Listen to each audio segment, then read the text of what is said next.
मंत्री पद की चर्चाओं पर शिंदे गुट के विधायक प्रकाश सुर्वे की प्रतिक्रिया सामने आई है। मुंबई में मीडिया से बात करते हुए उन्होंने कहा कि एकनाथ शिंदे जो निर्णय लेंगे वह सर आंखों पर होगा।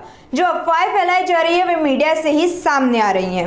आमचे नगरसेवक दत्त नारावणे साहेब यांचे विधानसभा प्रमुख त्यांनी आज पक्षाचा वर्धापन दिन सोहळा त्यांच्या विभागाचा वर्धापन दिन सोहळा ठेवलेला आहे। त्या कार्यक्रमासाठी आम्ही उपस्थित राहिलो। खूप सुंदर बऱ्या कार्यकर्त्यांमध्ये उत्साह बघितल्यावर लक्षात येतं की आमची शिवसेना जी आमचा पक्ष आहे इथे सुद्धा प्रचंडपणे मजबूतपणे खंबीरपणे उभा आहे। मागच्या वेळी खूप माझ्या नावाची चर्चा झाली आणि नंतर माझी कटिंग झाली, त्यामुळे मला काय तर त्या चर्चेबद्दल माहिती नाही राजानो। आणि आमचे पक्षप्रमुख एकनाथ शिंदे साहेब जो निर्णय घेतील, जो पक्षाचा निर्णय असेल तो आम्हाला मान्य। अजून मला त्याबाबतीत काहीच माहिती नाही, पण पक्षप्रमुखांनी जर संधी दिली तर त्यांचा निर्णय सर आखोपे असेल।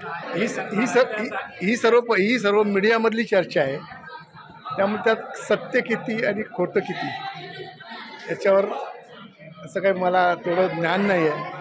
पण जेव्हा काय होईल ते तुमच्या समोर सत्य येईल। नाही साहेब, आम्हाला साहेबांचे स्वतःचे फोन आले आणि बोलले तुम्ही त्या कार्यक्रम अटेंड करा।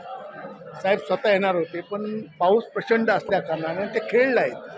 खेळचा कार्यक्रम संपवून ते इथपर्यंत पोचू शकत नव्हते, कारण प्रचंड पाऊस असल्या कारणाने विमानसुद्धा येऊ शकत नव्हतं। म्हणून साहेबांनी आम्हाला स्पेशली काही आमदारांना कार्यक्रमाला पाठवलं। साहेबांनी त्याबद्दल हे सुद्धा खंतसुद्धा व्यक्त केली आणि शुभेच्छा दिलेल्या। अरे बाबा, मागच्या वेळी खूप मोठी चर्चा होती आणि माझी कटिंग झाली होती, त्यामुळे मला आता त्या चर्चेमध्ये पडायचं नाही। पक्षप्रमुख जो निर्णय घेतील तो आम्हाला सर्वांना मान्य असेल।